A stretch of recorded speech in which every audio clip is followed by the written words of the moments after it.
Hey everyone! Welcome back to my channel.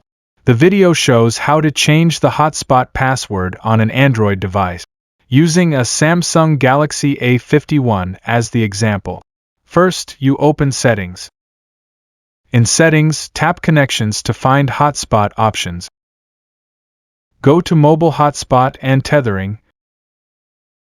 Then tap Mobile Hotspot at the top. Here you'll find your hotspot network name, SSID, and current password displayed. Tap on the Configure field to edit it. Tap on the Password field to edit it. You can type in a new combination of letters and numbers. You can also edit the network name in the same way. After making changes, tap Save to update your hotspot settings.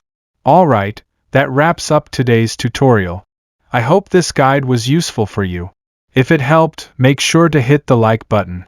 And don't forget to subscribe so you can catch more tips and tricks in the future.